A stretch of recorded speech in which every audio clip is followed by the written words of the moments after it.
It's eclipse season, and we have one very rare lunar eclipse coming up at 5 degrees of Libra. This is going to be occurring on March the 25th of 2024.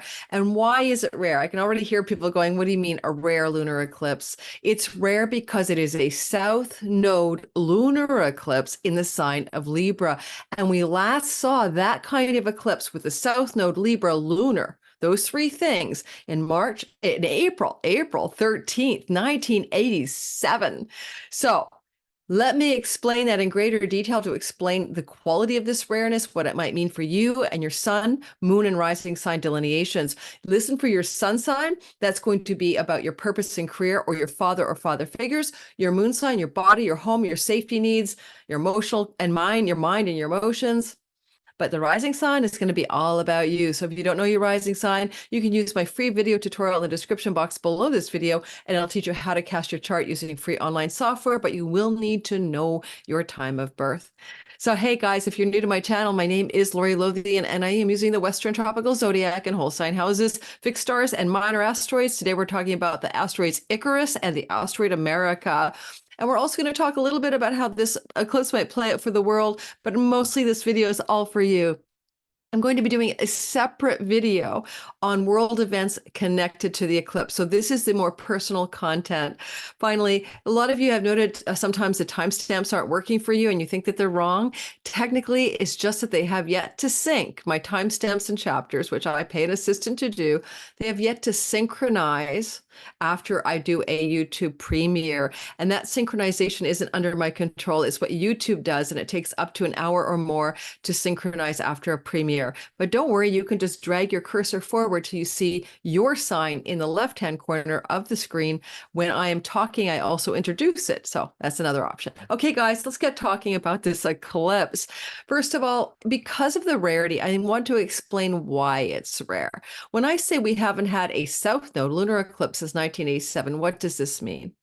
Well, first of all, there are eclipse cycles, and they happen every 18 and a half years.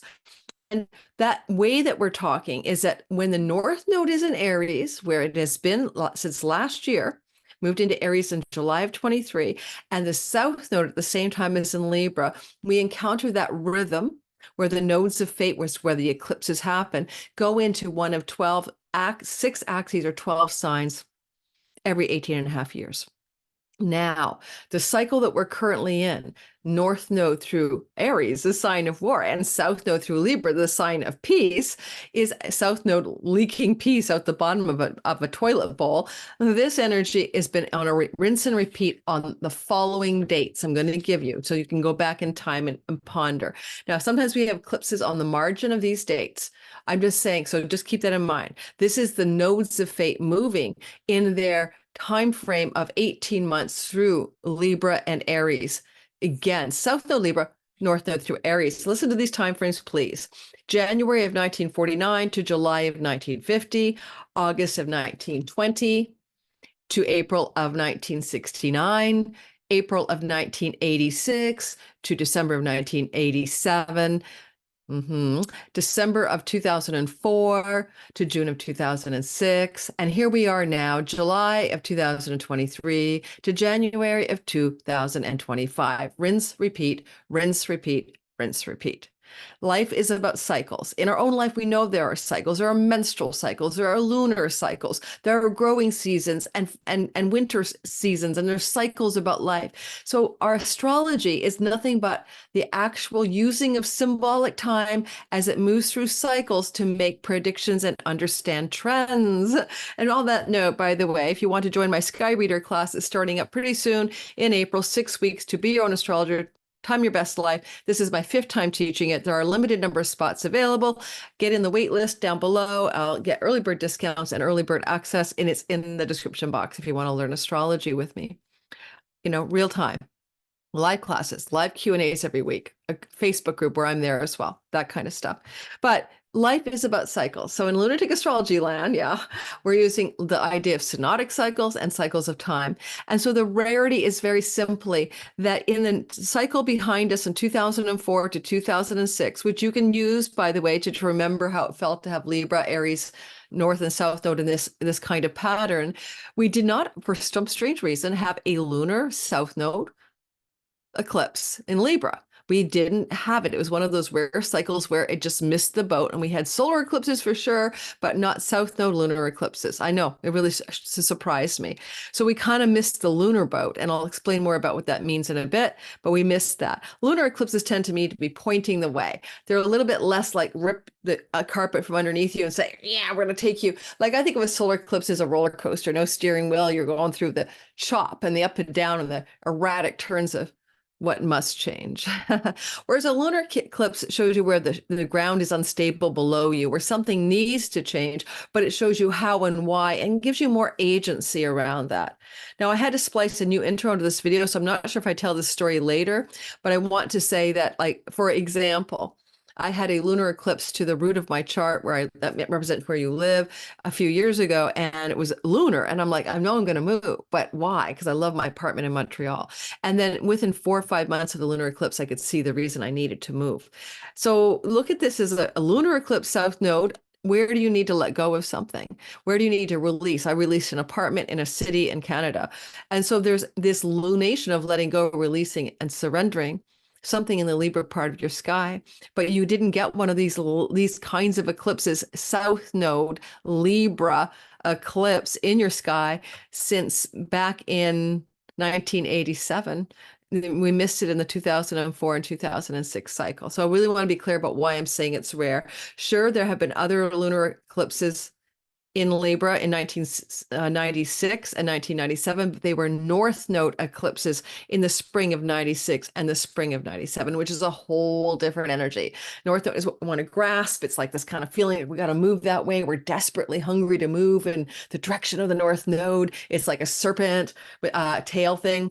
And the head of the serpent is, running around without the tail, like a chicken with its head off. But the lunar eclipses are the wisdom. It's the moksha. It's Ketu in Indian astrology. It's where the spiritual value is.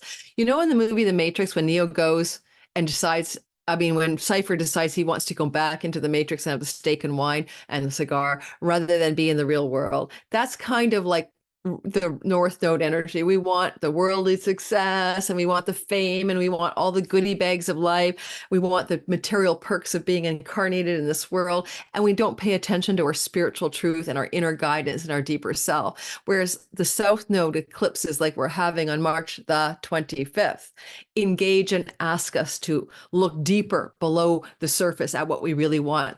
By the way, it's a mirror video. Can you guys subscribe? Subscribe, like, and hit the bell. Thank you. It always helps the channel thrive. And when the channel thrives, I thrive. All right. So this is a spliced in intro because I didn't explain exactly why this was a rare eclipse. I said a rare eclipse and I didn't explain why. So now I've added this. Let's get on with the rest of the video.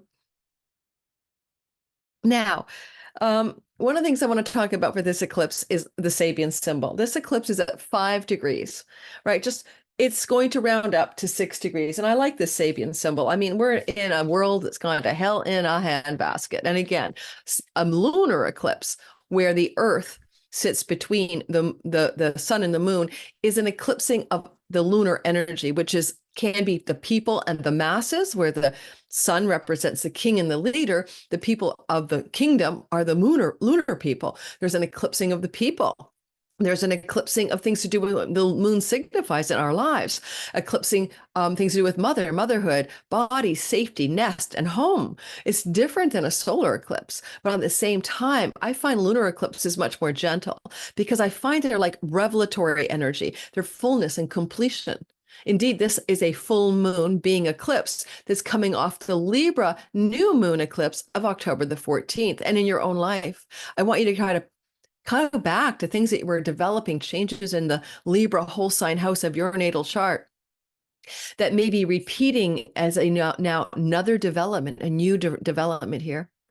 What I mean by gentler, lunar eclipses being gentler, solar eclipses feel to me like someone picks the rug up from underneath you, or you know what I mean? And like life is just pushing you around like a roller coaster, no steering wheel. Whereas a lunar eclipse tends to be like, and I got this from Austin Kopek on the Astrology podcast a few years ago. It's like when you put the luminol spray on the ground to reveal the blood stains on the floor. And I know it sounds gory, or maybe a black light poster so that it has a special glow. A lunar eclipse is a red, eerie glow. It's how it looks when the moon is being eclipsed. And for that reason, you can make an argument and that you're seeing things differently. I'll give you one example. A lunar eclipse opens up a way of seeing things so that you can make the change. Back when I lived in Montreal a few years ago, there was a lunar eclipse right to my IC, which represents your root, your home, your nest. This was a Gemini lunar eclipse. And I, as an astrologer, saw it coming. And I'm like, oh my gosh, why would I move? I don't want to move. I love my Montreal apartment. Well, I got the lunar eclipse to reveal itself to me. And I knew why. Within 4 months, I needed to move. And indeed, I did move. So whereas a solar eclipse could have been more like, holy shit, I've got to move, like the house burned down, or, the landlord kicked me out, or, that kind of stuff, really no control over it, no sense of agency. There's more of in my experience, a sense of choosing because you see the new direction that you need to go, that the lunar eclipses are less destabilizing sometimes. And I also find where a solar eclipse can fulfill itself within a year, 12 months after the eclipse, a month or two before, 6 weeks before. Lunar eclipse is more precise in my experience, where it's usually within a month before the eclipse, so the pre-eclipse window. This one is March the 25th, so you start to feel the vibe, February 25th of 2024, and up to 3 months later or 90 days later, you kind of know what the whole thing's about, even though it can fulfill itself over the course of 6 months post-eclipse. Alrighty. Now, the Sabian symbol here is really lovely. It's the ideals of a man abundantly crystallized. And this is the Sabian symbol book by Diana E. Roche. And it's called The Sabian Symbols, The Screen of Prophecy. This is a fantastic resource. It's in my description box below. So the ideals of man abundantly crystallized, and the keyword she uses for this is personification. Now, I'm just going to skip to what it is that I think is most important here, because at the highest, she says the symbol represents the unique ability to develop your all potential to its highest expression through creative resourcefulness and uninhibited imagination. Now, interestingly, she gives the keywords of manifestation, realization, appearance, disclosure, reality, demonstration, embodiment, like to demonstrate you can do it, not like a political demonstration, emergence, verification, proof, exhibition, and incarnation and representation. Basically, it's just hold fast to your dreams and work for what you want. Now, that's an interesting Sabian symbol because the symbol itself is being eclipsed, right? So it's to debate that maybe we are not seeing clearly, these things, or maybe it means that these things will be revealed to us. The means to use your imagination and realize your ideals and your goals, and to do so effectively. There is a star called Zaniah conjunct the moon, and Zaniah is a star that used to be called the adulterist or the harlot or the SLUT. I don't want to get trolled here, but SLUT. So you may see, because the sign of Libra has to do with one-on-one relationship, of course, something coming into our news cycle, or there's a massive, blowout infidelity story with somebody who is a famous couple. For sure, that can happen. In our own lives, it's not to look at Zaniah for the lens of adultery, I hope not anyway, or harlotry or whatever, but to look at some of the other ways to define the star. So in my software, it would say this. This is my AstroGold software, and this is this software's delineation of that star. Now, you guys may have more star knowledge than I do, and if you do, I'd love to hear in the comments what you think about this star, if you have already done some experience with it or some research with it, because Zaniah is not a star that I've used in any regular way. It's coming off of a kind of back end of my software for the lesser and more rare use stars. So it's a star of the maiden or the harlot, and can bestow idealism, insight, and luck, sheer luck and deep joy. It gets rid of your stuff. You need to manage pressure, but gives you confidence and strength to keep going. So always with eclipses, we always wonder, does this mean that the sheer luck is eclipsed, or does this mean with a lunar eclipse, the sheer luck and ability to go ahead with success is revealed to you? The means is revealed. I like the idea that the means of that is revealed to you. Now, I have to say, I want you guys to go back in your imagination, because I love to look at history in order to delineate the now. And what were you doing between December of 2004 and June of 2006, which is the time the nodes were moving through. The North Node was moving through Aries and the South Node was moving through Libra. These eclipses through Aries and Libra that we've been experiencing since the April eclipse of 2023 in Aries, and the last eclipse coming through this part of the sky in Aries, March the 29th of 2025, you have an axis on your chart called the Aries Libra axis. And this is where everything is changing. I have a video in my I have a video in one of my playlists which delineates the meaning for each sign of this axis of change taking place. I will pin the video to my description box in my hit the more button. So you can go back and watch that video. I think maybe 70,000 people have watched it already. I recorded it last year in 2025. 23, when we had the very first eclipses happening in this part of the sky. But more particularly, what I really want to share with you here is, even though I want you to go back and think about what changes were happening in the Libra part of your whole sign house sky, even though I'm asking you to take a look at that, for me as an Aquarius rising, Libra in my chart, whole sign house system wise, is my 9th house. And I can go back and I can say, what was Lori doing regarding 9th house matters? Foreign lands, foreign shores, book publishing, travel, and academics. What was I doing when the eclipses were activating this part of my sky? 2004, 2005, and 2006, I was going back to school. Academically, I enrolled in a transpersonal psychology master's program. So it really opened me up to go back and educate myself. And both houses 3 and 9, or Libra, and Aries in my chart are educational houses. So you can see patterns. But if you want to go back instead to April of 1986 to December of 1987, when yet again this was happening, Aries North Node, Libra South Node, there is something more important here. It would have been the April eclipse of 1987 lunar eclipse in Libra that is more important to what we're experiencing now. And the reason is that for whatever celestial reason, we did not have any Libra lunar eclipses, only solar eclipses back between 2004 and 2006. So this is a different kettle of fish. So when you think of a lunar eclipse and you go back to your life kind of vibing around April of 1987, bracket it by maybe a month before and 6 months after, what was changing in your Libra part of your chart. When I think of that, for me, I moved to a foreign country then. I moved from Vancouver, Canada to New York City. And this eclipse cycle rehomed me into a new home. Indeed, I moved to New York City with my then husband in the summer, in the late summer, early fall of 1987. I'm an Aquarius rising. 9th house is foreign countries from my birthplace. And I lived in the United States for almost 18 years. Now, I want you to really think about your life in terms of rinse, repeat. These are cycles that generate the same story. What's particularly significantly different as well in our lives together and collectively from 1987, April, add 6 months in Libra, lunar eclipse, home, nest, safety, mother, body. And what is the difference? Pluto.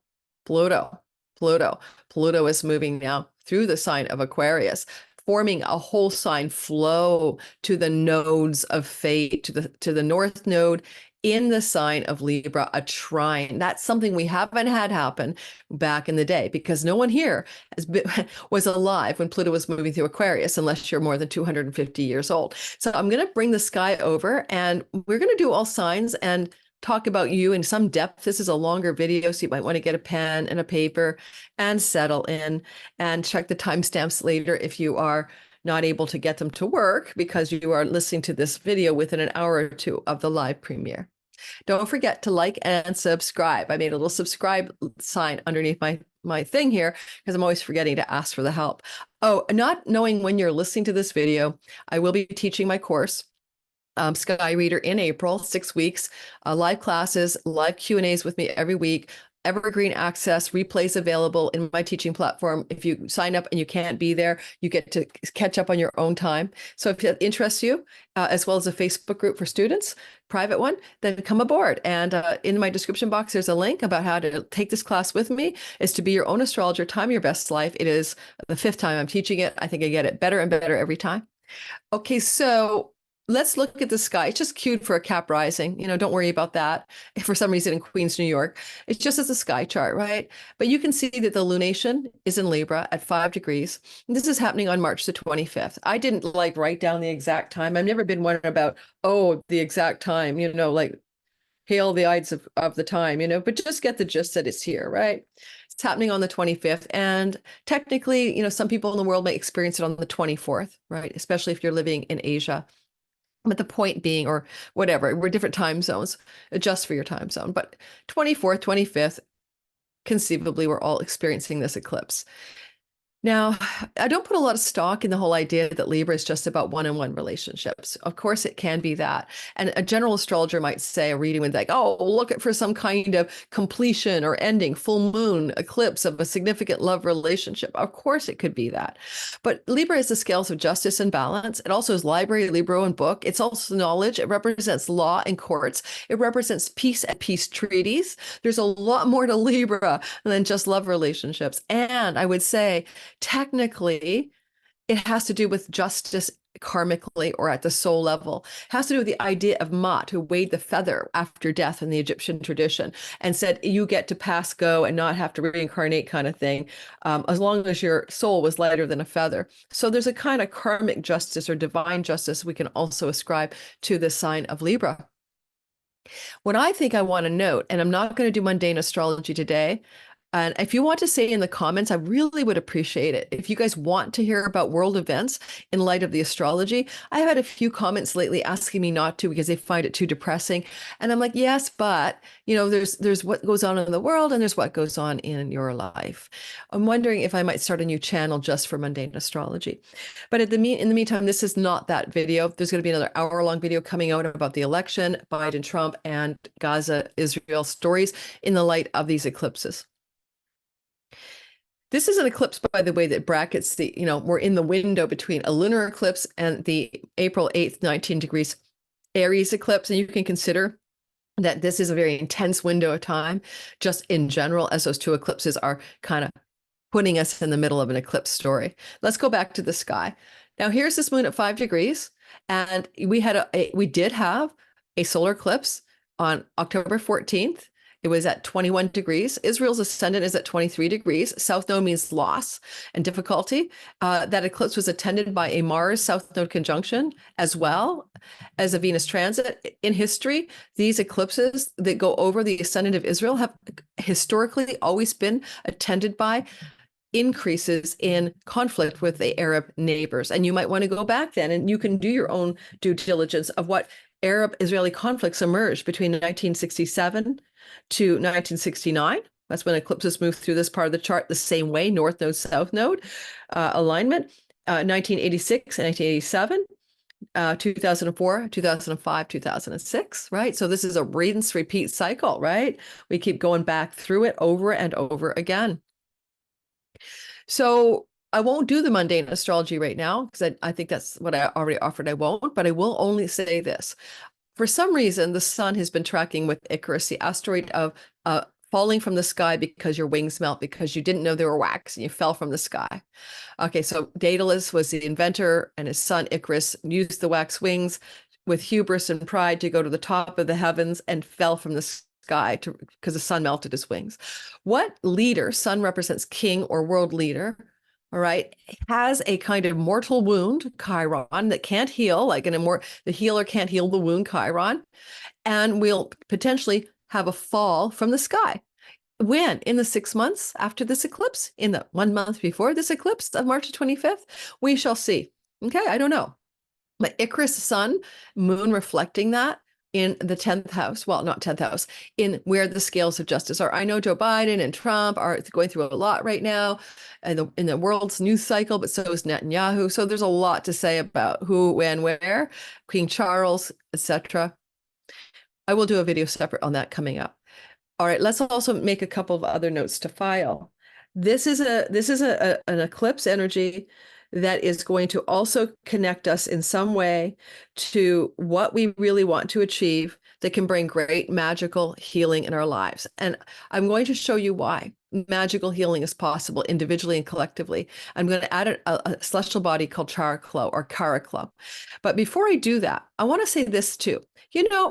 If you want to think about this, the Lord of the eclipse is Venus, right? She's the dispositor. She's exalted. She's in good condition, but she doesn't witness the eclipse. She's in an aversion. This is an angle of 150 degrees. And so she's kind of like unable to command the outcome of it, in my humble opinion. Well, she is exalted in Pisces. And while she is co-joining and coming up the other end of her love is hard, love is serious, money is hard, money is serious connection with Saturn, who is now a morning star planet, we could make a suggestion here that she's not paying much attention to what's going on. That's how I feel. I'm going to stick with that. Second of all, the other element that we see here is the idea that we don't have a lot of interaction with other celestial bodies. We do see the moon talking here to the goddess of strategy, especially when it comes to courage and victory in war. She was a goddess that connected to war in the ancient tradition. And so I'm wondering if there's something going on here that you might think you need to do in your life that requires great strategy, great intellect, great planning. That's Athena, almost like a strategic three-dimensional chess playing part of our lives, each of us. And we want to strategize how to use this lunation and what it reveals to us by adapting a connection that's flowing and positive to an Athenian strategic intellect for each of us in our 12th house, in our Sagittarius whole sign house. So I'll delineate that for your sign as well. Asteroid America is traveling through Capricorn, which is the sign that is the fourth house of the nation Israel, currently squaring on this eclipse at 22, the 23-degree ascendant of Israel. I'm going to do a whole video on this blowout of some sort with the Israeli situation as the United States comes to a difficult crossroads around decisions, actions, which, by the way, hang on, I've got too much light in here.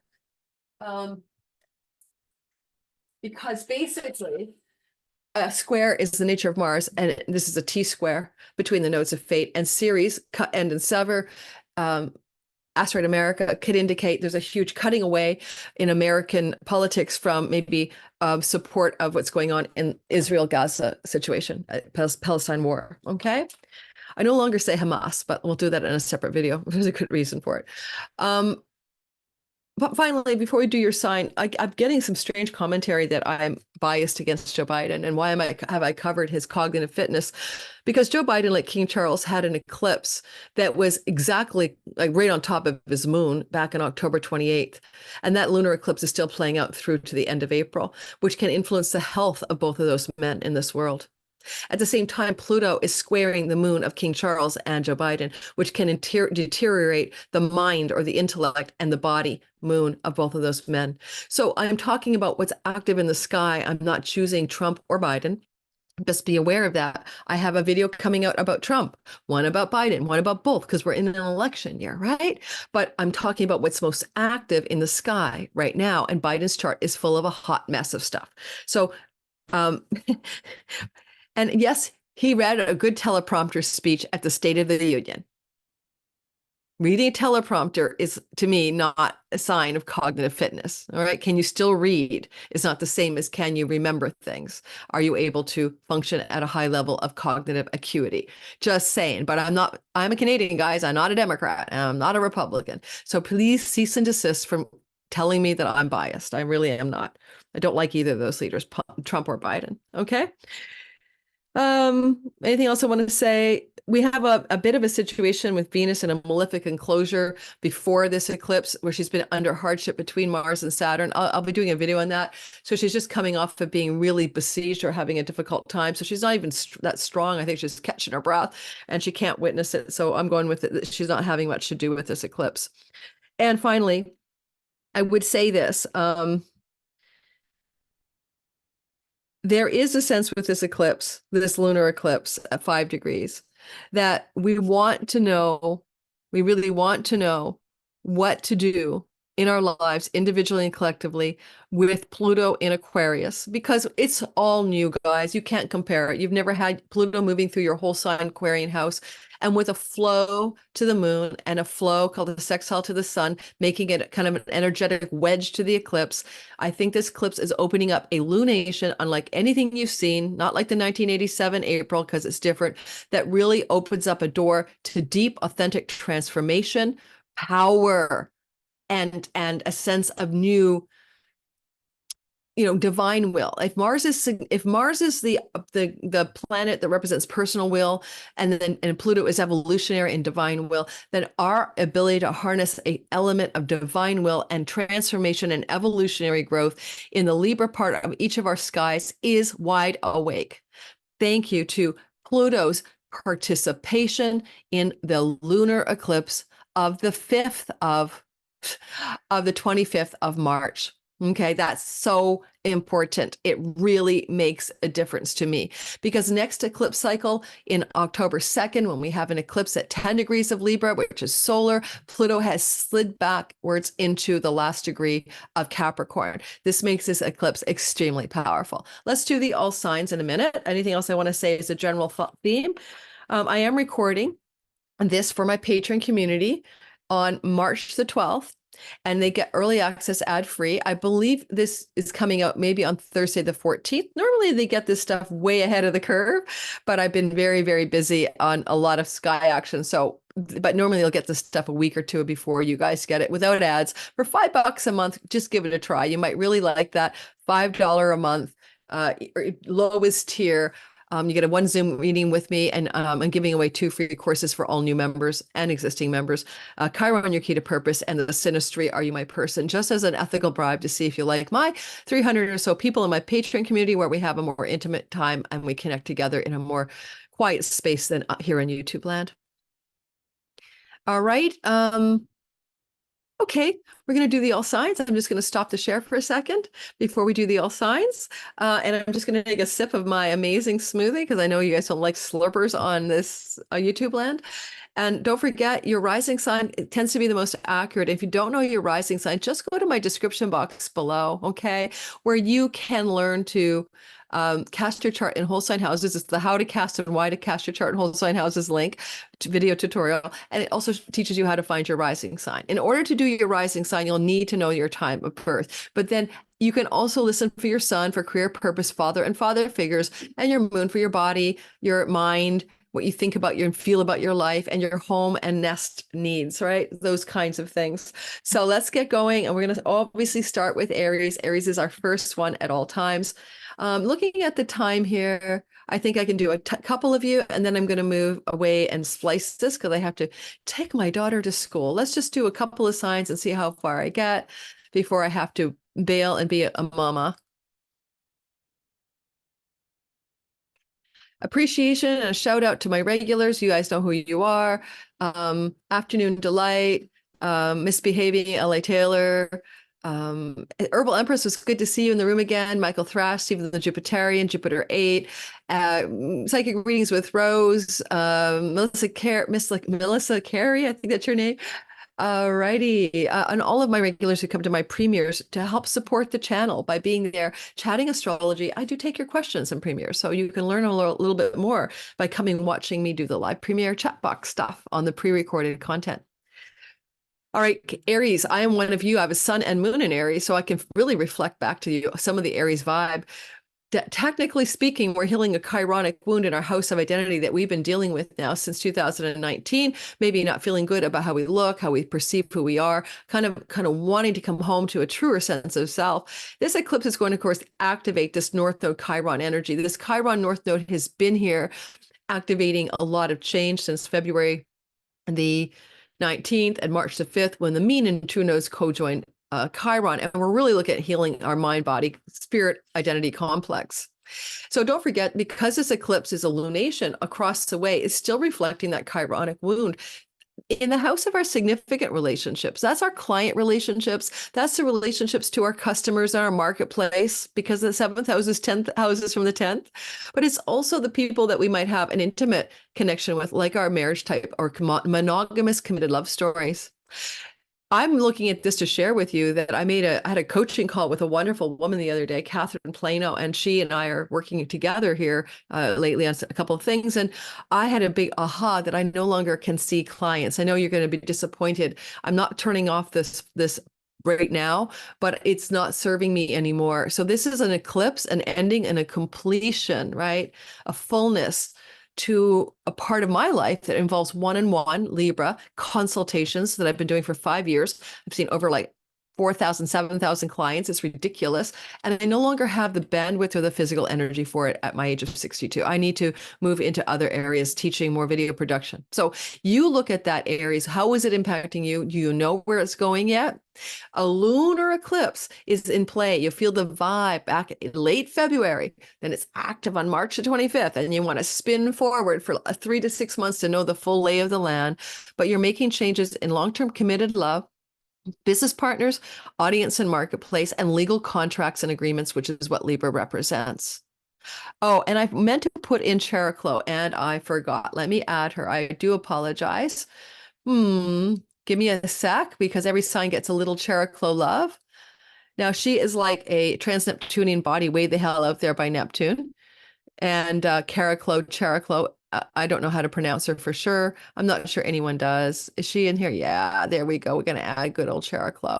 I like Cheriklo because I like the soft sound, magic and miracles, unconditional love, the wife of Chiron and healing. What would that mean for you as an Aries potentially, guys? What would you want from this? Well, Cheriklo, everything I've just outlined is sitting here at 16 degrees of Aquarius.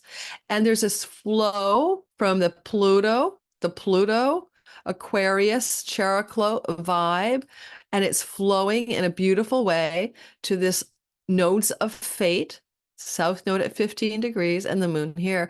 So because Cheriklo is like enlivening the nodes of fate, it's influencing this moon. So there's a vibe. What do you want to powerfully reform and transform in a magical, unconditional, loving, miraculous, beautiful way to do with how you reach out to your groups of belonging, your friendship and circles, your hopes, dreams, and higher wishes for your life. 11th house matters, and how you have community that is powerfully, miraculously, and magically being supportive of what it is you wish to create in your 7th house of love, romance, business partners, long-term committed love, and audience and marketplace outreach. You might want to go back, as we all might, to what was going on in those areas of your life that are significant committed love stories from the solar eclipse that occurred, of course, right back in on October the 14th. And you might also want to consider what happened to you in 1987 April, maybe a month before and 6 months after, when we had a lunar eclipse in your 7th house. So in my life, what it did for me is I got married, because I had to legally marry my husband in that window of time in order to move to husband-to-be, to move to New York City. So not only did I, in my Aquarius delineation, explain a move of country, but I also married somebody. Fullness, completion, harvesting something in the marriage house. And finally, technically, there's some kind of desire here to talk strategy about visas, passports, book publishing contracts, legal and court matters, third marriage environments, strategy, Athena.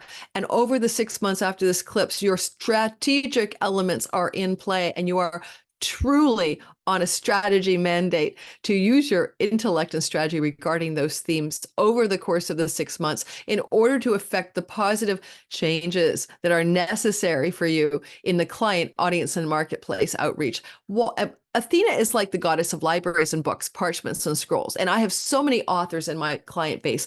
I kid you not. I have directors, actors, and creatives and authors, multi-published authors, and they all have a strong Athena. And quite often, Athena is in the 9th house of book publishing. So for me, as an Aries, right, I told you, just give me my example. Like, I want to write my deep code astrology book. That's why I can no longer see clients. I need to write the book. So this is telling me, be strategic about the clients, let go, south node, release, end. That's so simple, right? How are you ending something in 7th house relationships so that you can be strategic about some positive developments, a wedge in your 9th house? I delineated the meanings of the 9th house. I'm not going to do it again. All right. So I think I'll do a couple more signs and then I'm going to roll out of here and be a good mama. All right, Taurus, Sun, Moon, and Rising. Back in 1987, April, maybe start in March for the pre-window, through to add 6 months, you had some kind of lunar energy shifting gears for you in your sixth house of health and work matters. And if you were around in 1987 to experience that, look to this to be very similar. Otherwise, look to the eclipse of October 14th, a month before, and up to a year later, playing out through work and health matters. A lot of Tauruses are making change in the work and health story. Pets are here. Unfortunately, a lunar eclipse, a completion, and a south node could indicate a passing of a pet. Yes, I'm sorry, real life happens. I'm not trying to scare you, probably an elderly pet. In the 6 months, or 1 month before and 6 months after this eclipse, maybe changes of domicile as well, because the sun rules your fourth house, and this is house of rentals, and some of you may be changing where you live, rental changes, rental contract changes.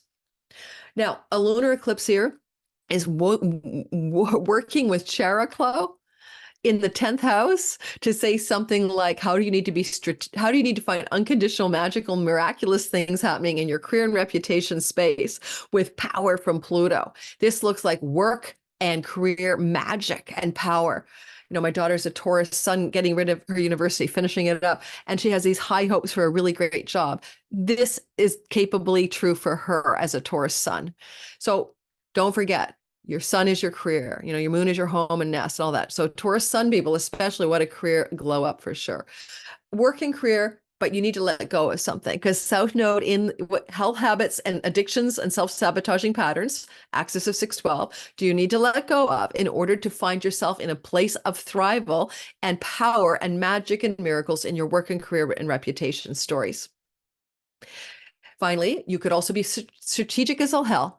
How do you need to be super strategic and super on it, three-dimensional chess mind here, in order to accomplish what you want to do in the health and work house by using chunky money? That's leveraging money, stock investments, mortgages, things to do with credit cards, things to do with shared resources with your spouse. How can you be strategic and successful with those sorts of monies over the course of a month before and 6 months after this lunation?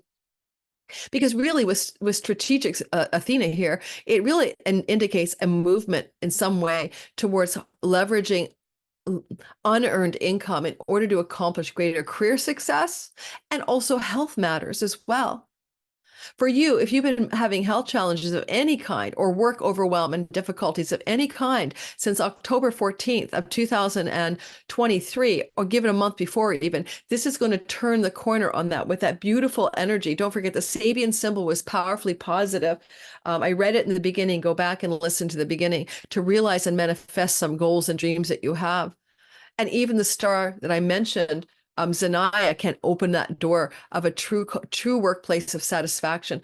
Lunar eclipses could end a workplace situation, fulfillment, completion. You may let go, surrender, and release an addiction, a self-defeating habit, an illness you no longer want, or you could let go of your work so that something new and powerful can manifest. Now, I am going to stop so that I don't rush through the other signs. I'll be back to record this sometime, probably the next day on the 13th. Thanks for listening. I'm always splicing things together, and I'll see you guys in the next version. Take care. And don't forget to subscribe. Thank you very, very much. Now, to continue with our Wheel of Destiny as we go through each single sign together here today. Open up sesame. Okay, so we're moving into the next sign, which is Gemini. So let's get rolling, guys.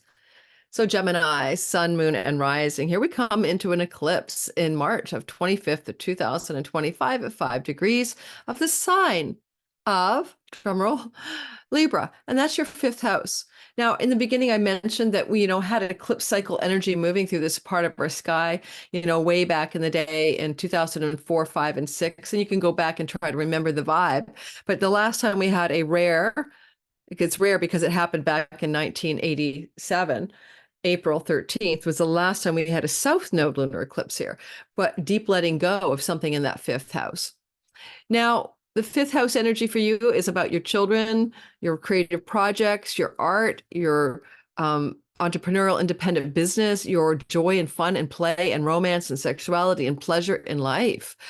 and something is asking to be released or surrendered or let go of in this eclipse. And you may find that a month before and 6 months after, you know what it is.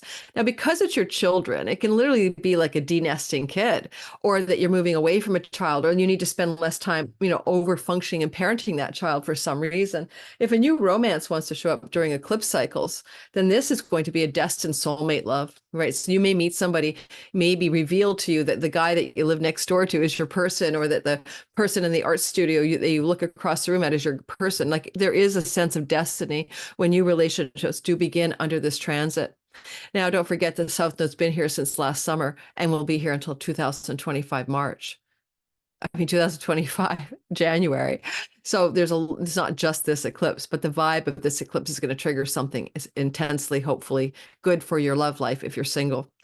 And as you look at this, you can see that you have this lunation that is being eclipsed, also in a connection to a few other stories in the chart. One is, where do you need to be really strategic, really like, three-dimensional chess playing, mindset, even sort of like cunning if you need it, in order to have a victory or win in long-term marital relationships, your seventh house. Now, honestly, I've seen over and over again that Athena can look like authorship and books and knowledge, like, big chunks of knowledge, like at a library or publishing industry or an author. And she can also look like lawyers in people's charts.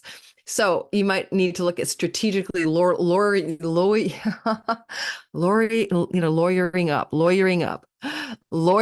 up in a end of a romantic love story. That could be it, or strategically looking at legal matters needed around a love story.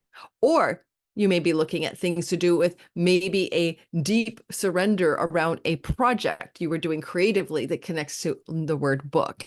Surrender doesn't have to be bad. I mean, the South Node could be you're channeling something from another lifetime, but there's some changes there. As well, you may notice that with this lunation here in your fifth house, there is this Pluto power that's being activated with the magical, miraculous Cheriklo, full of unconditional love and miracles and goodness, the wife of Chiron. So Cheriklo, this body up here with Pluto, it's lending a different flavor to the whole story, especially for you, because it all flows to you in a grand earth trine, really energetically. And, you could say that if your ascendant is anywhere near, ascendant, sun, and moon is anywhere near 5 degrees of Libra, you're feeling it more. You could say that, but it's not necessarily true. I mean, all of you Geminis will feel the flow of Pluto applying power to you from your ninth house of God and foreign lands and foreign shores and book publishing and meaning of life and spiritual philosophy and magic and miracles that emerge from that. So possibly we're looking at an eclipse over the 6 months that follows March the 25th, that's asking you to look more deeply at what your Dharma is. Houses 5 and 6 are the Dharma houses, are asking you to look at what your truer purpose in life is. And as you explore that with powerful, revealing, transformational undercovering of what's below the surface, Pluto, you could find yourself in a place of incredible, miraculous grace. Keyword for Cheriklo, grace. Cheriklo in your life.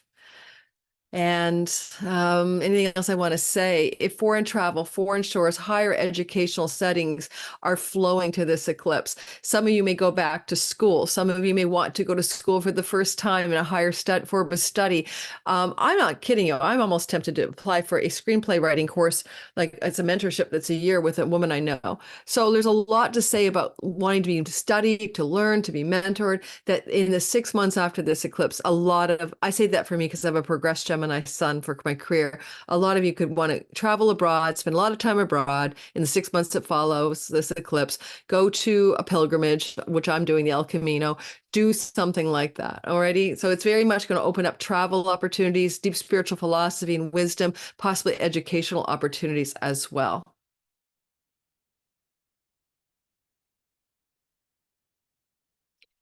All right. Cancer, sun, moon, and rising sign, having this eclipse on March the 25th at 5 degrees of Libra with the South Node is asking you to let go of something that you have No need for, from your family of origin, childhood stuff. This fourth house is often things that you learned when you grew up that weren't necessarily helpful to you. Maybe your family had a poverty consciousness. Maybe you were told you were no good. Whatever the weird childhood wounds are, this is always a transit that helps you let go of them. Remember, in the beginning, I gave you dates, but this transit was going through the sky way the hell back in 2004 to 2006. But with the rare South Node lunar eclipse not seen since the 86-87 period, indeed, April of 87, there's something very special about this. How can you deeply, truly be able to see in the revelatory light of a lunar eclipse, which kind of is like it gives you a way of seeing things under the eerie red glow of the eclipse, as opposed to energetically, being forced to make a change. So how are you able to see something here that you have been unable to witness or see about how your childhood may have held you back, or your mom, or your family of origin, or ancestral stuff? But on a practical note, it's your home. You live somewhere. You live in a house, an apartment. You live on some land. You live in a country. You live in a town. Where are you in domicile? Where do you reside? Where are you spending your downtime? Unless you're in a prison, most of you are in some kind of home. And so this energy is asking you to let go of that home. Now, some people will actually physically let go of a home. And if you've been old enough to remember this cycle, did you change your home in 2004 to 2006 or 86 to 87? Some of you may have. However, in that changing of your home, okay, this is a South Node lunar eclipse. So it's not making you change your home. It's revealing to you why and when and how you should change your home. So look for this opening of understanding about maybe some of you moving. And that will be true, a month before the March 25th eclipse and up to 6 months after.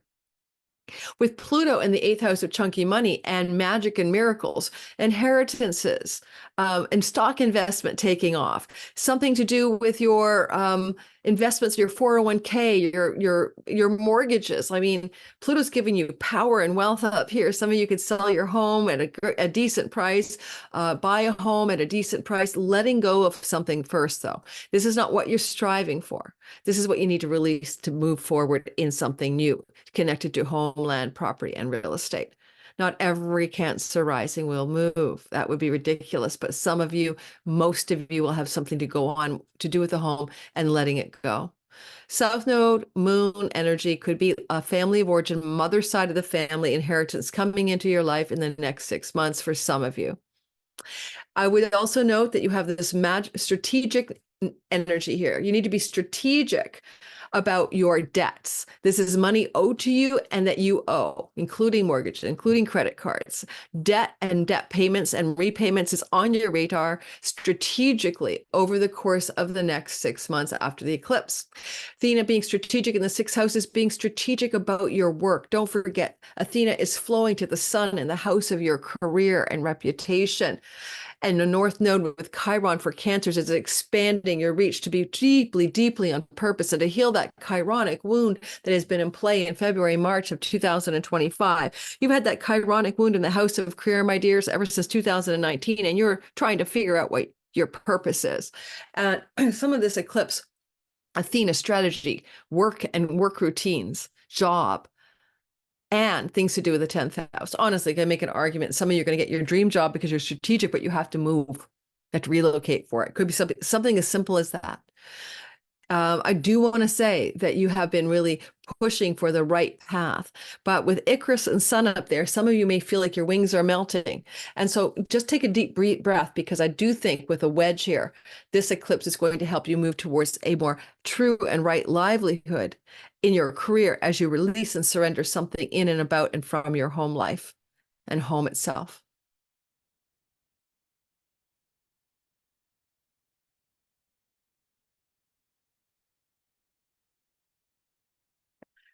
Leo, sun, moon, and rising sign. Hey, lunar eclipse, March the 25th, rare, not seen since 1987 with the South Node on this lunar eclipse, is asking you perhaps that you would like to surrender, release, and let go of once you know the reason why. Yes, lunar eclipses reveal why the change is going to happen.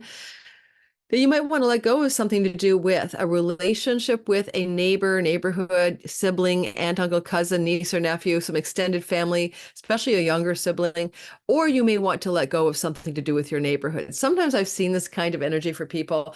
Talking to clients with the South Node transit since last summer through their third house of just changing their neighborhood. Like tired of where they live. They're not going to wholesale change country or city, but they want a change of neighbors and neighborhood.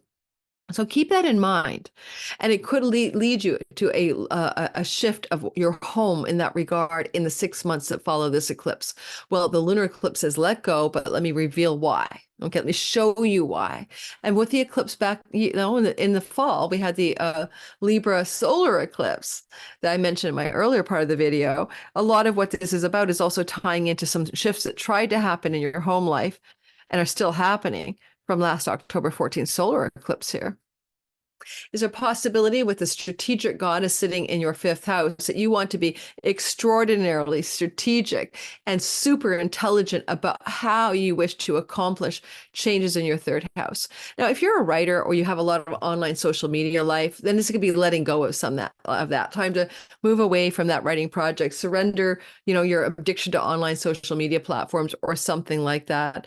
And technically with Venus in the eighth house, you're the last thing you're doing is being a diva on social media. So some of you may be taking a chill pill in that area, but the strategic Athena is in the fifth house of what brings you joy. What brings you joy that can help you accomplish some significant letting go in the third house matters. Athena is in the house of entrepreneurship and creative projects, and she can look like you're going to write a book. But if you're writing a book, you're doing it because you're channeling something from a past life. Athena in your fifth house also says, what is your entrepreneurial agenda? Do you have one? Do you want to do your own thing? Do you want to build your own little mini entrepreneurial kingdom? And if you do, what do you need to release in the third house? Maybe ditch the old website. It's not working for you anymore. And she's flowing, of course, to the sun in the ninth house of God. But if you're on a practical note, this could be like, it's time to go back to school. It's time to find deeper purpose in education, to learn something that's identified as your natural skill, fifth house, that you can educate in higher education. But you have to let go of third house matters. You know what third house education is? Webinars, online webinars, maybe a shorter community college course. It's like some of you Leos need to go all the way back to university or college and do something very, very profound, perhaps. North Node is pushing you towards some kind of higher learning, or maybe some of you may even want to travel quite significantly away from your neighbors and neighborhood, siblings and, nieces and cousins, to go off on a big adventure. And in the next 6 months after this eclipse, some of you may know exactly what this is about. I do think that Cheriklo is providing with Pluto power some real intensity in your significant marriage type relationships. For some of you, it can be audience, marketplace, and business partners. 90% of you, this is your significant monogamous love story, married or not. And there is a challenge there. Don't forget to like and subscribe. There is a challenge there. Perhaps what you might be dealing with is a need to transform the relationship using grace and unconditional love and magic and miracles.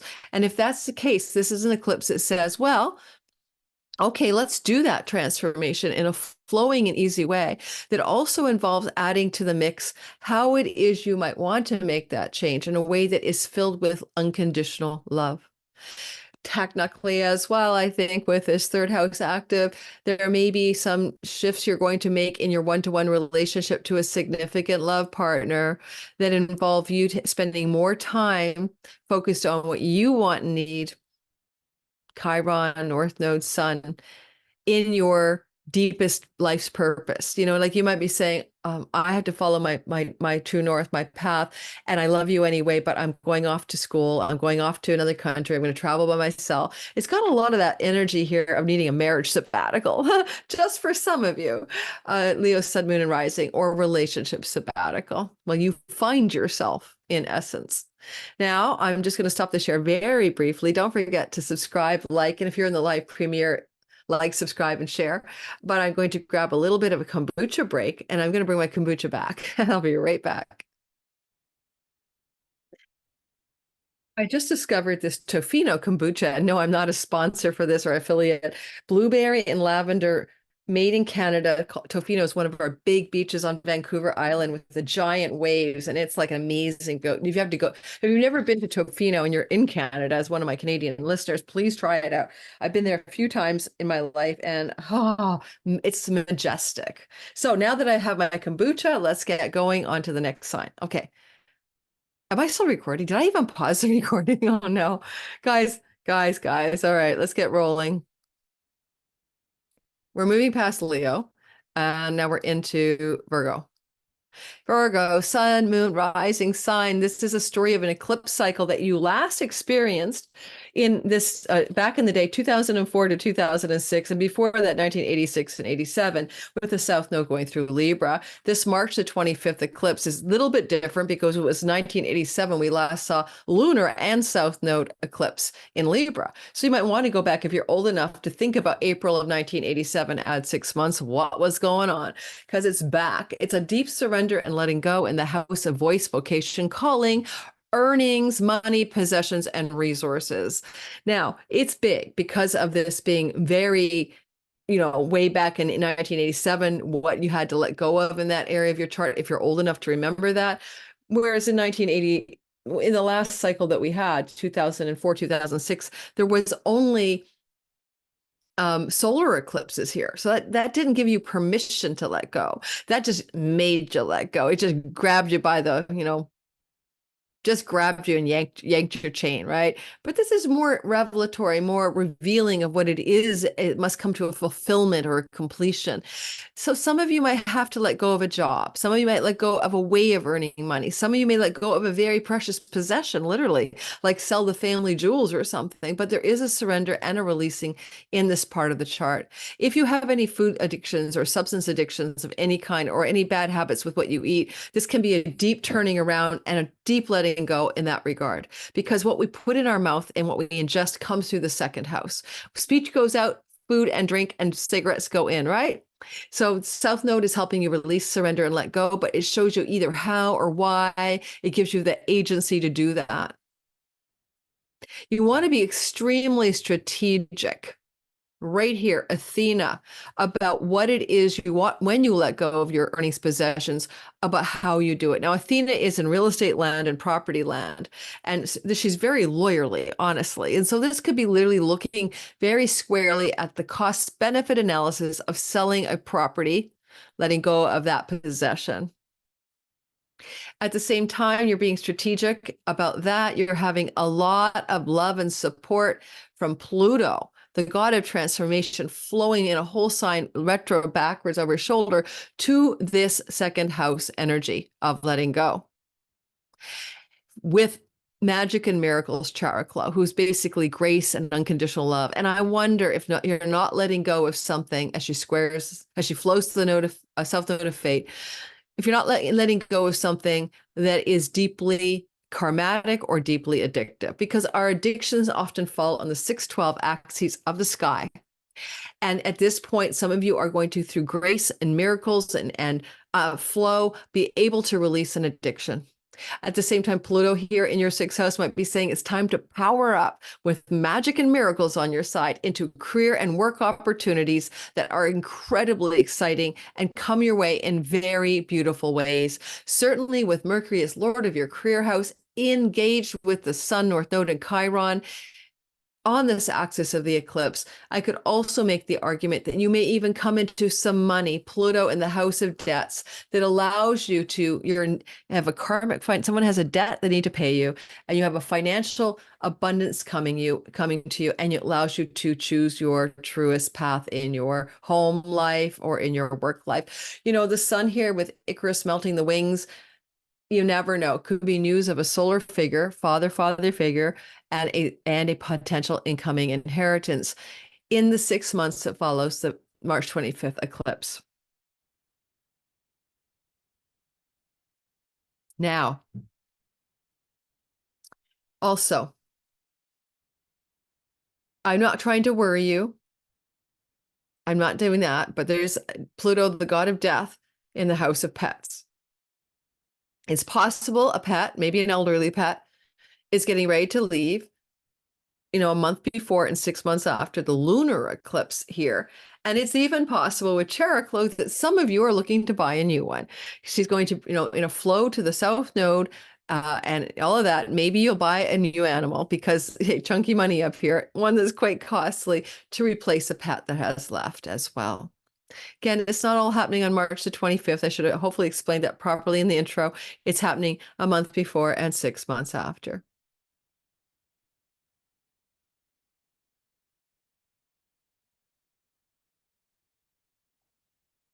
Libra, sun, moon, and rising sun. Here we have an eclipse. March the 25th at 5 degrees of Libra involving the South Node. And we last saw that South Node eclipse with Libra in 1987, April. So go back to April 97 if you're old enough, add 6 months, what was going on, where you needed to deeply surrender and release something to do with your own identity. Now, if you go back as well to, 2004 to 2006, right? There were still eclipses here, but they were solar. And so it was yanking you around rather than you having a sense of fulfilling and completing something and moving in a more natural way towards understanding the need for change. Because the moon is also the mind, all right, in ancient tradition. You may have, because especially if you're a Libra, anywhere between 0 and 10 degrees of Libra, you may have a need to really deeply let go of some agenda in your life, because where you sit, it's the steering wheel breaks off. You 0 to 10 degree Libra folks, the steering wheel in your car just fell off it just broke. You have nothing. You have all the directions you were going in your vehicle, so to speak, are no longer working the way you had planned. In the tarot, it's a little bit like the Hangman card, but you do get from that reversal or suspension an ability to see which direction you should go from the deep wisdom and knowledge of your soul, the South Node. Most difficult can be changes regarding where you live, what you're doing in your career, and who you are partnered with in love, romance, and business partnership. And many Libras will make a big reassessment of those things. Here you have had melting wings, sun, Icarus energy in significant love and business partnerships, for example. And here you are needing to make a change. A revelation is here. Something new is emerging a month before March 25th and up to 6 months after. And you're asking yourself to be extremely strategic about it, because Athena is here, the goddess of intellect and intelligence and strategy and victory and war.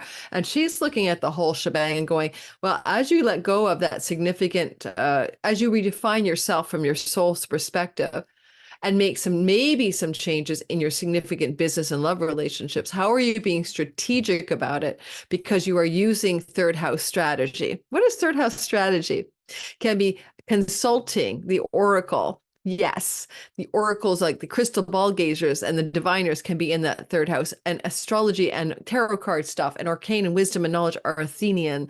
So I could say you may be propelled a month before and 6 months after to do some consulting with the oracles, people who are diviners and could help you see forward what to do next. You may also be strategic by reading a book. It sounds crazy, but you could read the perfect book. I was talking with a client who got out of a narcissistic relationship, and she was describing a book.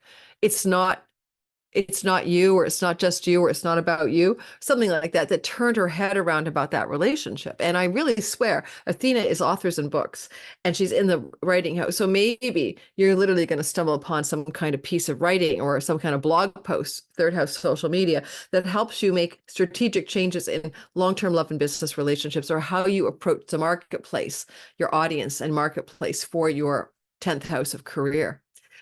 And we have this Pluto power in your 5th house with Cheriklo. So it's kind of like grace and miracles and unconditional love and goodness in your 5th house of romance, creativity, and children, flowing back to this defining shift in your awareness and identity.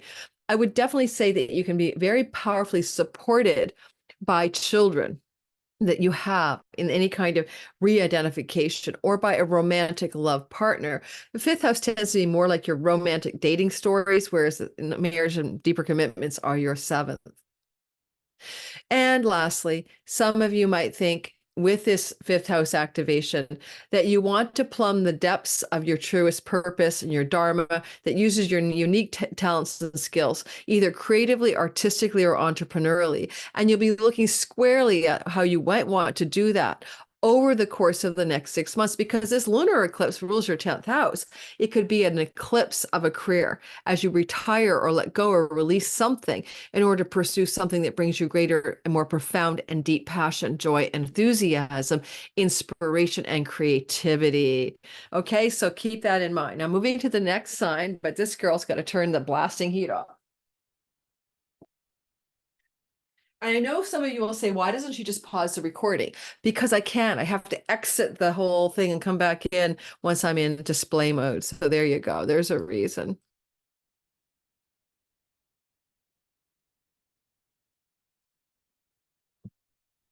Scorpio, sun, moon, and rising sign.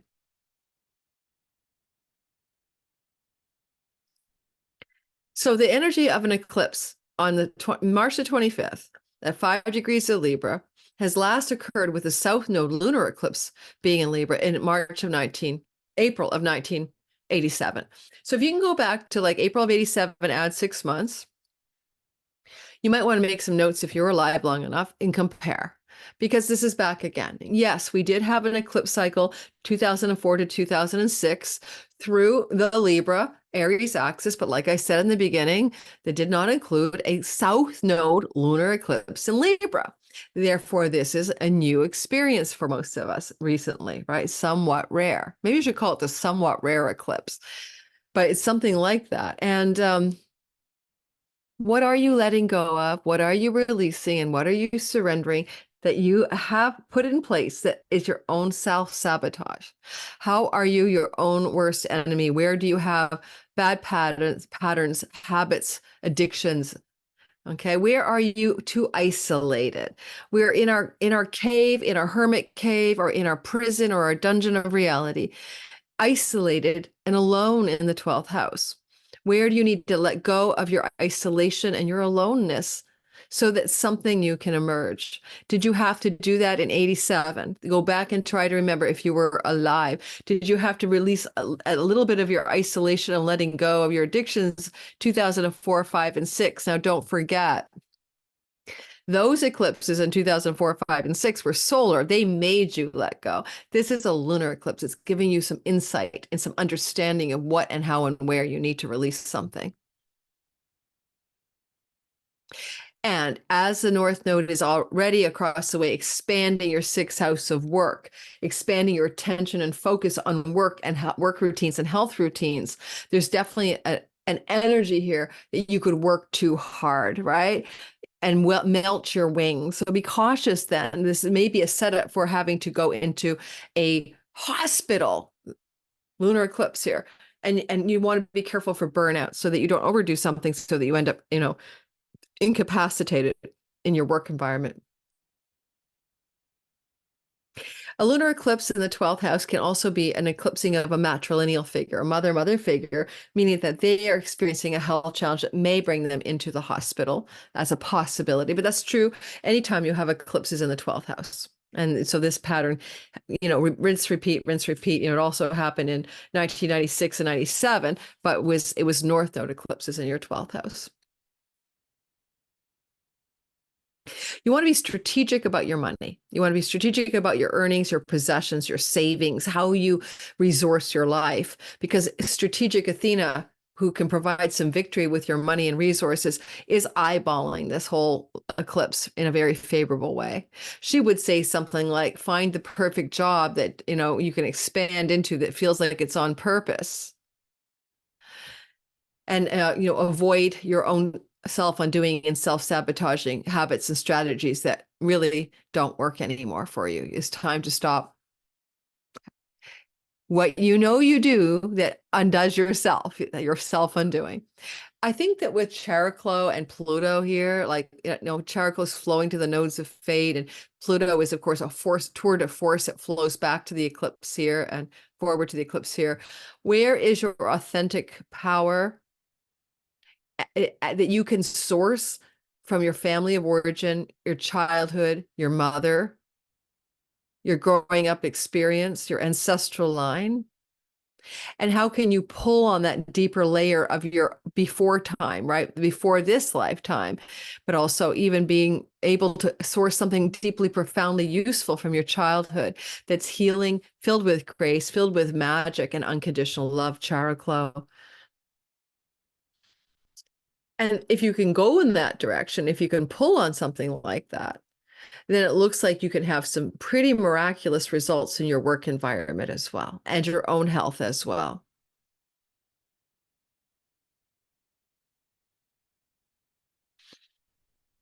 And actually, in this sky, if you look at the moon is the temple lordess of your ninth house. And it really is deeply about what your truer purpose is. So look to the idea of a deeper discovery of purpose coming off of this eclipse, because work and job and purpose are intertwined, right?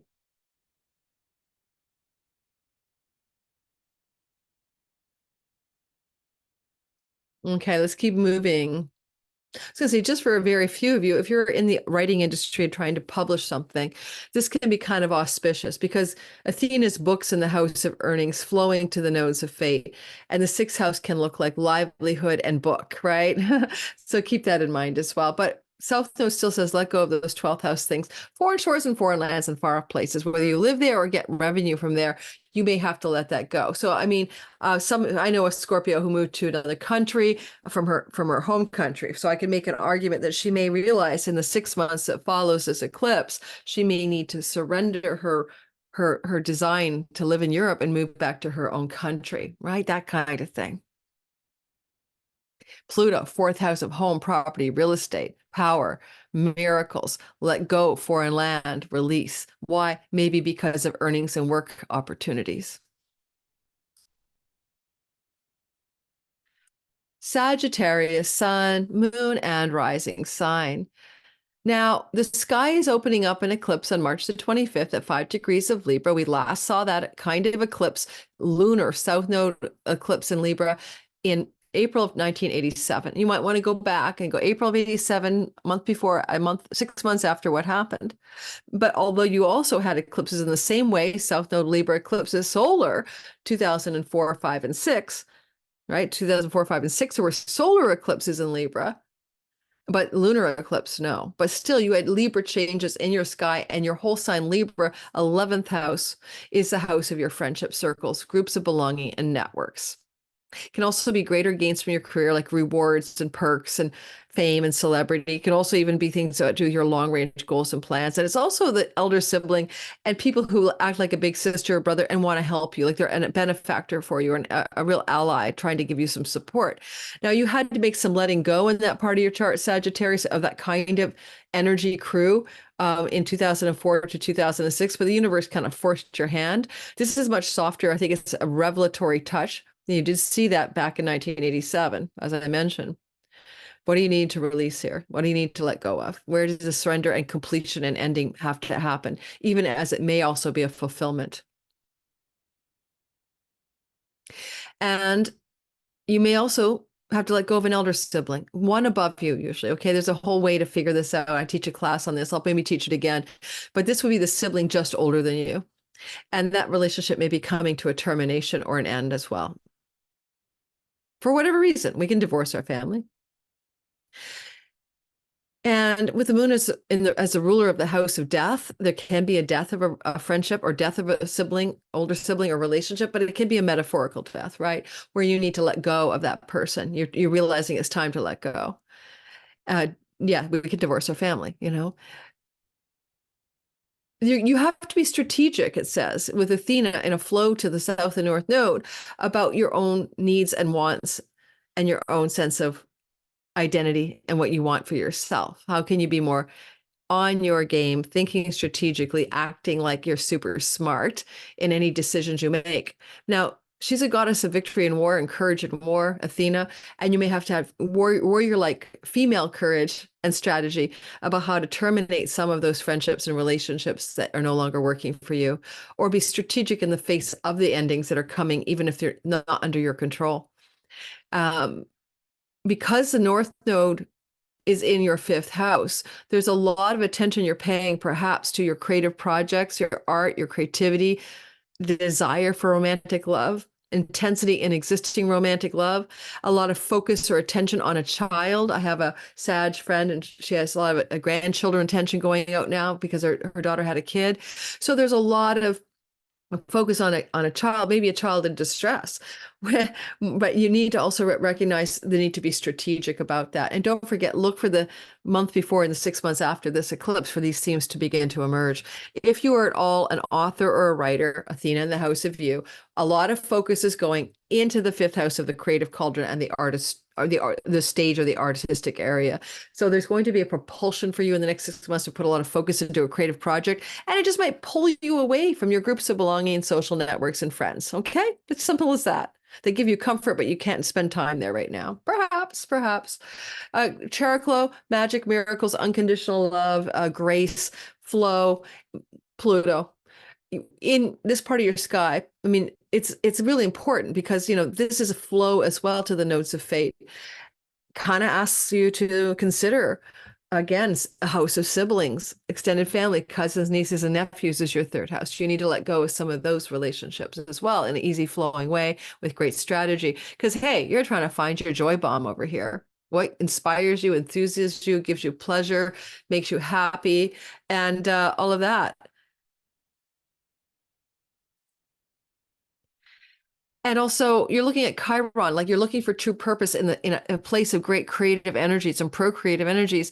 And some of you may be having to be more strategic about harnessing that kind of creativity for your own life because you need to let go of your social life, something that simple. With Pluto in your third house over the next 20 years, let's just call a spade a spade. If you are a writer, that's going to power you up. If you are on social media, that's going to power you up. If you need to get rid of a sibling problem, you're going to do it. You're going to you're going to get rid of the problem. Pluto, you're like the mafia boss there. So keep that in mind. All right. Just, you never know.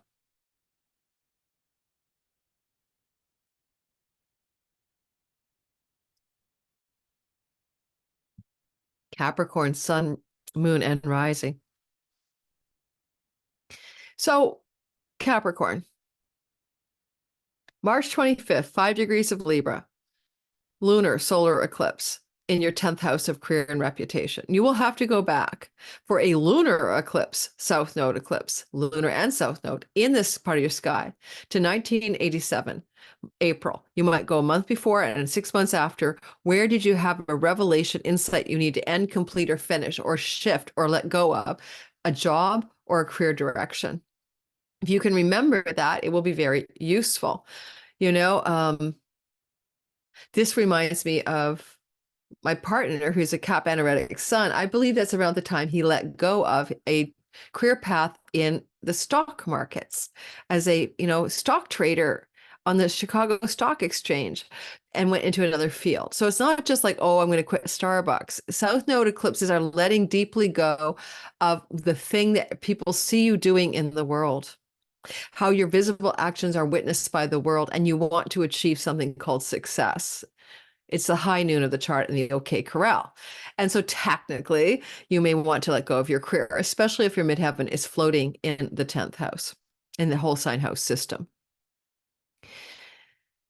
And you want to be strategic regarding matters to do with foreign shores and foreigners, foreign countries and foreign places, as well as strategic about things to do with income and revenue generated from those places, or being very strategic around career matters connected to the ways you may also self-sabotage yourself. And so that kind of strategy is being opened up as you let go and surrender and release something in your career. Don't forget, it is a lunar eclipse, and there were changes here, as I said to everyone in the beginning. There were changes in this part of the sky back in 2004 to 2006, where you were having to let go of some career and reputation, but solar eclipses, so they were like pulling the rug out from underneath you. Lunar eclipses, I find more gentle, and they kind of show you the way. They reveal in the eerie lunar light of a red eclipse what you're supposed to do next, and you'll make decisions based on that. Now, this eclipse is also connecting to this Cheriklo story. And this is like magic and grace and healing and flow and miracles flowing from the earnings house. And it's almost like, hallelujah. In the money and earnings space, something is opening up. So even as you're letting go of some career paths, some financial goodness seems to want to emerge. With Pluto here for the next 20 years, a lot of Capricorn rising, especially Sun and Moon secondarily, can become quite wealthy, right, over the next 2 decades. Pluto, wealth, second house, earnings and resources. With Cheriklo, you may have a money miracle afoot, basically. When you see the North Node sun down here, it's like you're trying to focus sometimes on your father, sometimes on your childhood of origin, things that your father taught you, but you're also looking at literally focusing on homeland, property, and real estate. You've been wounded since 2019. Where's my true home? I've got a ton of Chiron videos about this. Please go back and watch, because in February and March of this year, certain celestial events are trying to help you heal the chironic wound of not having your truest home or feeling like you belong. And this is like, where did your wings melt? Did you lose a home? Did your firehouse burn down? Did you sell a home and can't buy another one? Where are you dealing with homing issues and homeland issues? And you feel those wings have melted a little bit as you're falling from the sky. I don't know, but it looks like you could be doing some profound healing here as well. I mean, there's an eclipsing of a moon, and the moon is the ruler of your house of significant marriage type relationships. Some of you may have to look more squarely at the relationship in your life, because as eclipses go through 10 and 4, they continually pressure the house of significant business and marriage partnerships. On the other hand, Rahu, the North Node, represents the foreigner conjunct the sun. And with that flow to Athena, you may have a contract agreement, opportunity, some legalese to file away to get a particular opportunity in your career that connects to foreign shores and foreign lands.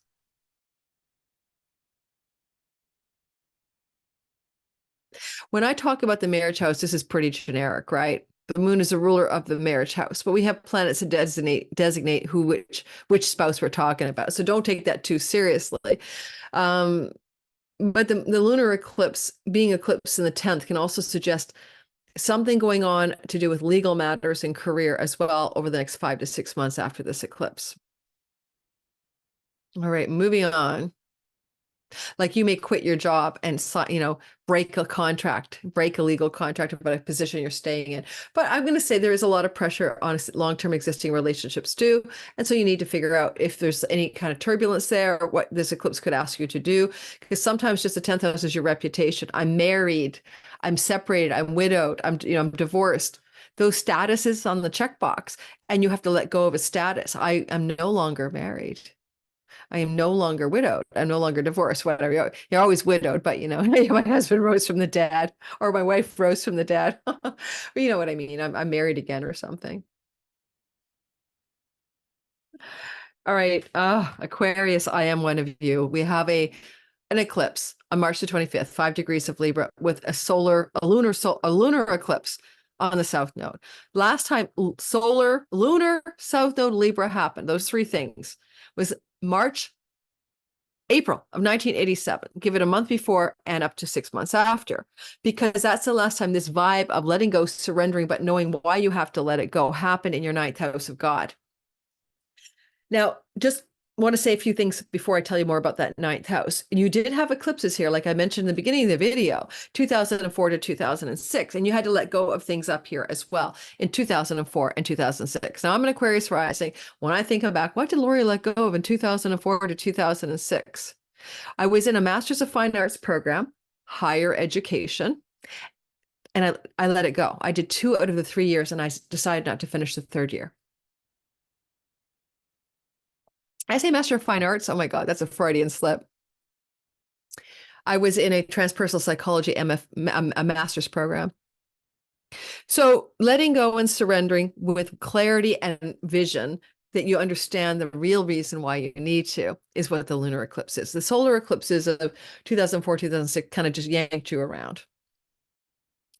This eclipse cycle, of course, began last summer, as I mentioned. I hope I mentioned in the beginning, 2022, July to January of 2025. And we're just back in that same cycle.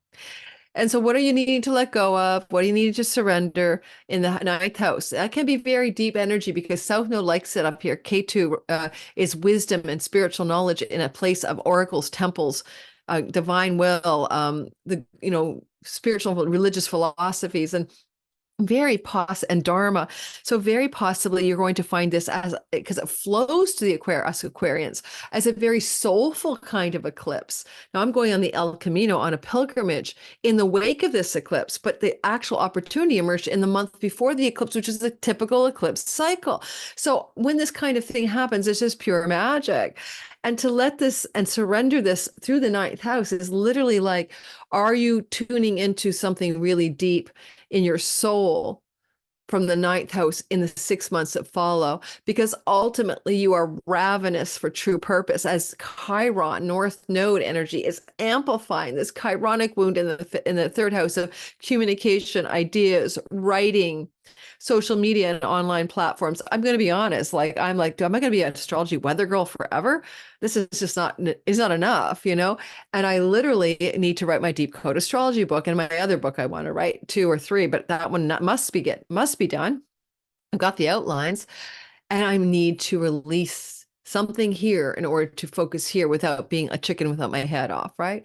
Well, what does this mean? One-on-one relationship, Libra. I'm going to stop seeing clients in order to write the book, which I have to do in order to write the book, right? See how simple that is. So what are you letting go of that's up here in one-to-one relationships? Ninth house matters. Hey, by the way, the ninth house can also be academics and book publishing, far off foreign shores and travel and lands, and higher learning and academics, if I didn't say that, in the deeper meaning of your life, and third, marriage and marriage partnerships.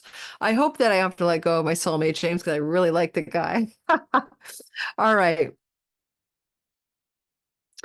You've got strategy here. We want to be strategic as water bearers, as we look at Athena in the 11th house of friends and allies, groups of belonging, social networks, greater gains from our career. Now, she looks to me when she's here like a strategic ally, like a friend or somebody who can really give you some good strategy and some really intellectual advice about what you're needing to do. But honestly, she's also very much like the bookie goddess of books and knowledge and authorship. And so maybe there's an author who can be an ally for some project you want to write when in the 6 months that follow the eclipse. I would say that some of you may come into contact with some, either because this is a house of legal matters and courts, either a lawyer or an expert in the publishing industry who are an author or something like that, who wants to give you a lift or assist in some area here.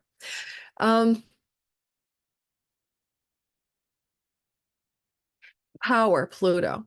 We have it, Aquarius. Through to 2044, Pluto transiting through the house of us, we are learning how to wield authentic power and how to be a channel for divine will and the evolutionary impulse for humanity. Capricorns did this last. It's our turn next. We are born into this because you'd have to be living 240 years, 50 years to get this experience. And so people who are born in order to be adults and have a Pluto transit through their sign are here for a reason. And as we go through this Pluto transit, this eclipse is supported by not only Pluto, this South Node transit, but also Cheriklo, magic, miracles, healing, unconditional love and grace. You got a health problem, it's time to just have it miraculously heal. I'm not kidding you. And this is like Cheriklo on the body, on the identity, flowing to the nodes of fate. And there can be some tremendous healing at the mind, body, spirit level in the 5 months that follow this eclipse. And then Pluto is like, just go for it. All systems go. This is like a warp speed engine. This is a turbojet of some power that we're trying to accomplish something here.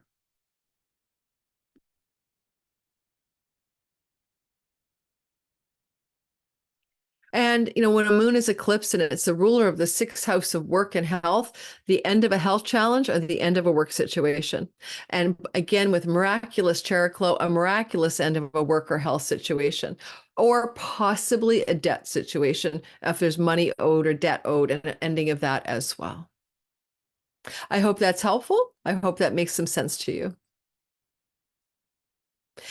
All right, the Piscean fishes of the world, mystic poets of the zodiac, needed by humanity to remind us there are people who need help. Do you know that Pisces is the Piscean impulse is not just humanitarian? It's like it serves the impulse of the underprivileged, the underserved, the underdog, the people who could fall through the cracks. That's the part of the Piscean vibe.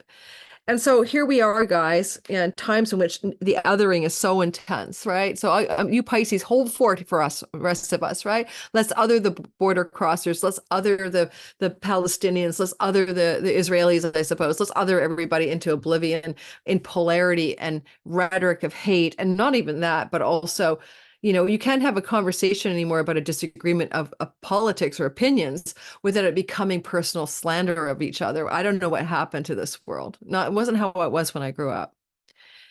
And here we have you in an eclipse situation that's over here in your house of chunky money. By that, I mean you don't earn the money. You may invest it in the markets. You may borrow it from the bank. It may be a mortgage or credit card debt, maybe an investment money. It could be money you share with your spouse, either as married or division of assets. It could be chunks of money, most often and quite often through inheritances. This unearned income is sitting here with a let go, release, surrender plug being pulled. If you've been dependent on your spouse's money, dependent on a trust fund, dependent on inheritance money, dependent on your 401k, your savings, your investments, it's time to release them. Now, interestingly, you'll see why the dependency on that kind of money has to be released, because North Node, Chiron, is giving you work, giving you livelihood, giving you hustle, showing you a direction to go in over the 6 months that follow. But you need to let go of one. You can't get something when your fist is closed. You have to let go of that dependency on this 8th house money in order for something new to emerge. A lunar eclipse south node can be the loss of a female figure who is motherly that leads to something to do with your greater good financially as well. Now, this is going to be relevant to whatever might have happened with a lunar south node eclipse in Libra last seen in March of 1987. Go back then, go a month before, if you're old enough, and 6 months after, what was happening then. Yet at the same time, it would have been like December of 2004 to June of 2006 that you also had eclipses through this 8th house, 2nd house earnings and money axis. But those were only solar Libra eclipses, which are less about the revelatory insight that allows you to make change and more about just yanking you into some new direction, right? Like roller coasters don't have steering wheels. They're on a track for one thing. So you might feel this is a much gentler vibe about this money situation in your axis of your money, 2 and 8. Probably if I was in your shoes and I had this energy, I would look at my life strategically about getting a job because Athena is giving you the strategic victory and prowess to secure work or secure a dream or good job or good position to increase your hustle, earnings, and gains. Indeed, the sun is the ruler of your 6th house of work. For a lot of Pisces, it's about applying for strategically getting a new job. Athena in the 10th house can be a recruiter, a headhunter, and the person who interviews you. But it looks like you're going to get that thing. So therefore, doth apply.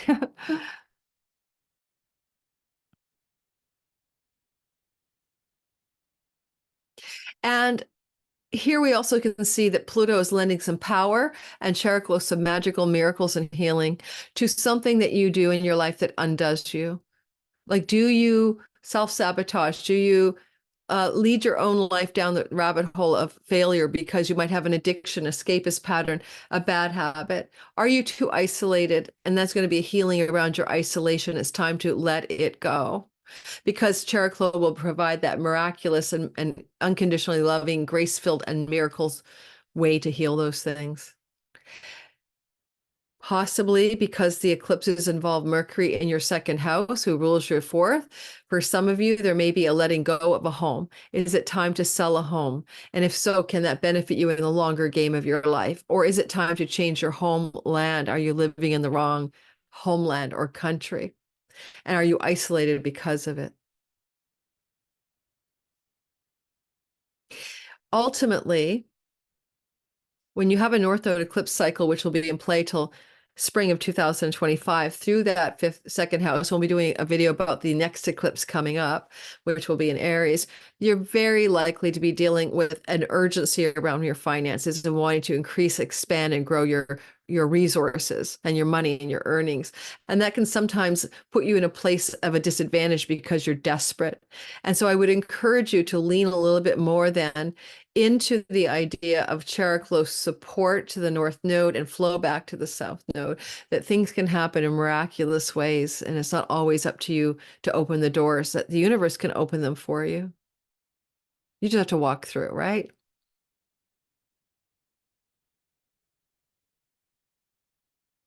The eclipse is occurring on March the 25th.